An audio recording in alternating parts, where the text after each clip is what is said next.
Kamusta Sagittarius? Welcome to Like a Tarot. Alamin natin kung ano ang sitwasyon mo gamit ang mystical card at angel number. Connected pa rin ito sa buhay mo para magkaroon ka ng kaalaman, advice at saka idea. Pasensya na nga pala kayo guys kung natagalan ako na mag-upload kasi pinagpahinga ko yung mga cards ko. Hindi ko rin napansin na marami na pala akong cards na kailangan kong i-cleanse.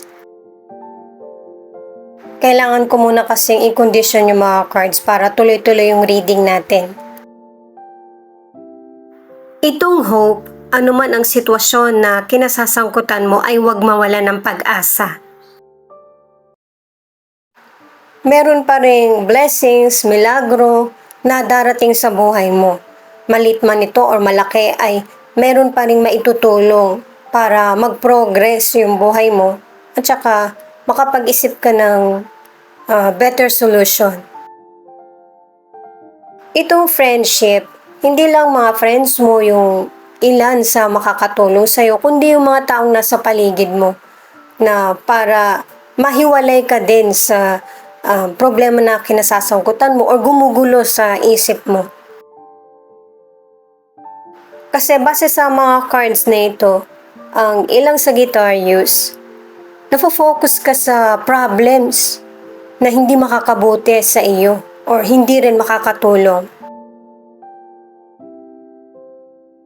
Hindi naman kasi kailangan agad-agad may solution ka sa bawat problems mo. Kailangan mo ding dumistansya. Hindi naman yun sa paglimot, kundi para ma-refresh ka. Ito naman yung dalawang angel number mo.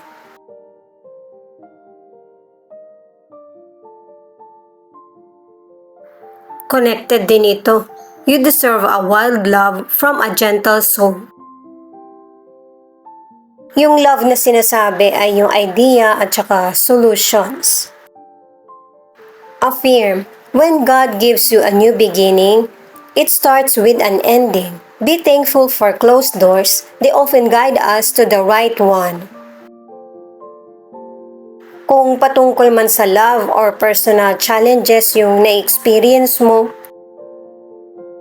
maganda na itong sinasabi ng mga cards sa iyo na mas simulan mo na yung buhay mo sa mas makabuluhan, hindi sa mga kalungkutan or negatibo. Para sa mga bagong viewers, ang reading na ito ay timeless reading. General reading at guide po lamang kaya hindi po magre-resonate sa lahat. Kunin mo lang yung akma sa sitwasyon mo. At kung kailan mo ito napanood, yun ang start ng 1 week reading para sa'yo. Ikaw na bahala magpalit kung si person mo ito o ikaw. Unahin muna natin ang sitwasyon mo. Mamaya yung sitwasyon ng person mo, yung sitwasyon ng relasyon, at saka kung ano yung magiging outcome. Sa huli, kukuha ko ng charms. Inaalam ko ito guys para malaman natin kung meron bang pagbabagong nangyayari sa buhay mo. Ang mga cards mo ay the Hierophant, the Lovers, at 9 of Pentacles. Pinag-iingat ka ng mga cards na ito na may mga decisions ka o kaya action na nagagawa na hindi nagugustuhan ng person mo. Kailangan tingnan mo din yung sarili mong pagkakamali para mas maunawaan ng person mo na hindi lang yung pagkakamali niya yung nakikita mo. Kasi base sa mga cards na ito, ang ilan sa inyo, nafo-focus ka na sa sarili mong prioridad. Bigyan mo rin ng pansin yung pangangailangan ng person mo. Para naman sa career o kaya naghahanap ka ng trabaho, kailangan ng improvement at saka yung makasabay ka sa panahon ngayon. At saka dito sa mga cards mo, dapat mas bigyan mo ng pansin yung patungkol sa pananampalataya mo, pangalawa yung pagmamahalan, at ang huli ay pangmaterial. Sa mga may trabaho or naghahanap ka pa lang, positive yung resulta na yung trabaho mo, yun yung magbibigay sa'yo ng increase pagdating sa financial. Kumbaga, magandang kita. At kahit marami ka nang alam patungkol sa trabaho mo, kailangan mo pa rin ng maraming impormasyon at saka advice. Ang ilan naman, pwedeng paiba-iba yung trabaho mo, kontrata o kaya nakakatrabaho. Hindi ka rin hirap maghanap ng trabaho. Kumbaga meron kang charm. Para sa mga single, marami ka rin matututunan sa mga kaibigan mo or sa person na merong karelasyon at saka sa mga napagdaanan ng ibang tao. Lalo na't pinapakita sa mga cards para sa ilang single na magkakaroon ka ng love life soon. Sa mga nasa relationship, kailangan mo munang unawain yung situation bago makipaghiwalay or isipin na hiwalayan na yung person mo. Ipinapakita na nagkakaroon kayo ng trials or konting tampuhan ng person mo at magkakaroon pa rin ng reconciliation or improvement ang relasyon. Nakadalawang cards ka na para sa paghinay-hinay sa mga decisions, para sa kung ano yung gusto mong maging kahihinatnan ng relasyon. Ito naman yung cards ng person mo, Queen of Cups, Ten of Cups, at Three of Pentacles. Nako, pareho pa talaga kayo ng cards ng person mo. Tingnan mo, sa mga unang cards, pareho kayong nakatingala. Sa second cards, patungkol sa love. At sa third card ay patungkol sa money. At saka, itong cards ng person mo ay mas priority niya yung happiness ng family, yung mga responsibilidad sa pamilya, at saka loyal din siya na person. At mas emotional siya kaysa sa iyo. At kahit dito sa mga cards niya, pinapakita niya na hindi niya na dinedetalye pa kung ano yung true feelings niya. Mas gusto niya yung tahimik lang. Pagdating naman sa financial, hindi ganun kahirap. May mga good news at saka magandang pagkakataon. At kung meron mang problema ka sa financial, ang pinakamakakatulong sa iyo ay pamilya. At kung ikaw naman yung nakakaangat sa pamilya nyo, pinapakita sa cards na tumutulong ka or nagsishare ka ng blessings. At saka yung magandang daloy ng financial or pagdating ng oportunidad, hindi yun patungkol sa swerte, kundi ikaw mismo yung gumagawa ng swerte sa buhay mo. Resulta ng effort mo. Para sa mga single, di ba sinabi nga sa unang cards na merong darating na love life sa buhay mo. Pinapakita na sa trabaho mo ito makikilala yung person. Nagustuhan ka ng potential person dahil sa masaya kang kasama at saka yung pagbibigay importansya mo sa kaibigan at pamilya. At saka, ang ilan, hindi lang sa trabaho mo makikilala yung potential person, kundi sa lugar na ginagalawan mo, pwedeng sa school o kaya sa lugar mo. Sa mga nasa relationship naman, itong tatlong cards na ito ang nagsasabi na yung person mo ay happy sa relationship nyo. At saka, ang gusto ng person mo, yung nabibigyan mo siya ng panahon or pansin. At saka pareho kayo ng person mo ng goal sa buhay. Yun nga lang, mas nakakaangat ka lalo na kung pagdating sa pagkita o kaya sa trabaho. Yung mga personal na responsibilidad niya, natutugunan naman niya. Pero mas focus siya sa love, lalo na kung patungkol sa pamilya.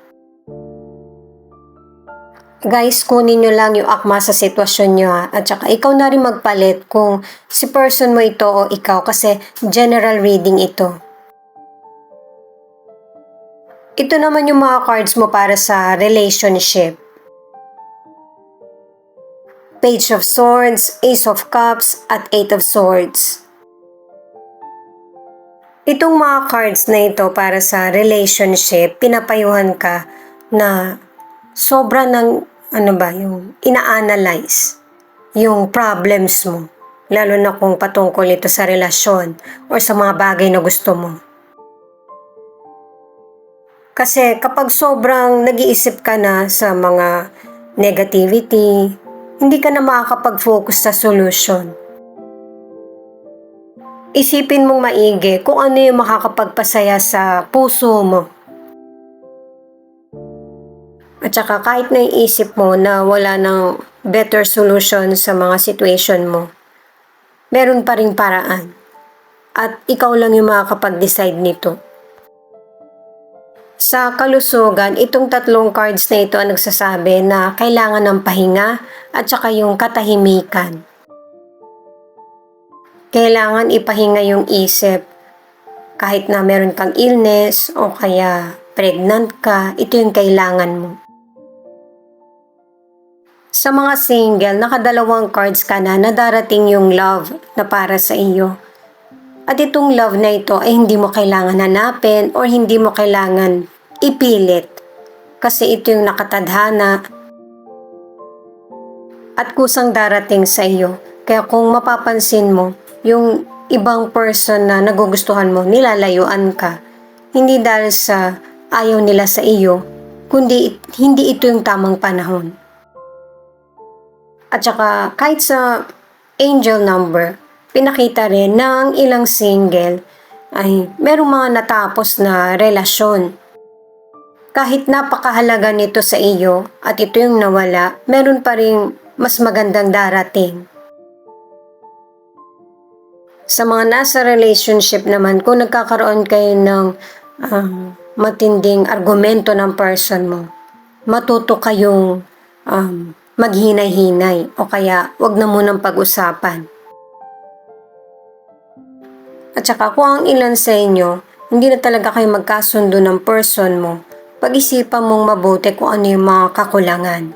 Kung matutugunan ba ito ng person mo. At kung hindi, dito ka na mag-isip na kung itong person ba na ito ay para sa iyo. Kasi mas mabuti pa na single ka na lang kaysa sa nasa unhealthy na relasyon. Ito na yung outcome na cards. The Sun. Itong card na ito ang nagsasabi na may mga magandang solutions yung problems mo. Makakalaya ka na sa mga worries patungkol sa career, sa financial, at saka sa love life.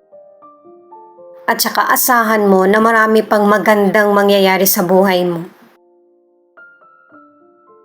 Itong Eight of Cups ang nagsasabi, may mga kondisyon yung mga gusto mong mangyari sa buhay. Kailangan mo munang i-let go yung mga maling nakasanayan. Para unti-unti mong makamit lahat ng mga plano mo. At saka yung mga bagay na tingin mong hindi nagkaroon ng katuparan or naudlot. At saka ma-handle mo ng tama yung situation kasi nagkaroon ka na ng clarity. Ano man ang piliin mo. Itong final card ay Two of Wands. Marami kang babaguhin na routine sa future. Kahit na clueless ka sa lugar na pupuntahan mo or kung saan ka magpapahinga para makapag-isip ng mga positibo sa buhay or hakbang. Dahil sa pinag-isipan mo ito na maigi, yung mga plano mo ay ma-accomplish mo. Kasi, pagtutuunan mo to ng pansin eh. Naka-3 cards ka na para sa hard work. Wala nang pagkalito or hindi ka na maliligaw sa mga decisions mo. Ito naman yung ilan sa zodiac sign na nangunguna sa reading na ito. Siya nga pala, thank you sa mga nag-like, share, comment, and subscribe. Ingat po kayo palagi saan man kayo naroon. At saka isama ko na rin yung mga letra na posibleng andito yung letra ng pangalan mo or letra ng pangalan ng person mo. Ihabol ko lang guys na kung ang ilan sa inyo may plano kang mag-abroad o kaya nasa abroad ka na, ipagpatuloy mo ito. Mas magiging maganda yung takbo ng financial sa iyo. At saka ilaan mo yung financial mo sa paglago or ikakabote. Meron kasing mas magandang outcome kapag yun yung paglalaanan mo. Ang ilan sa zodiac sign: Cancer, Virgo, Capricorn, Aquarius, Gemini, at Aries.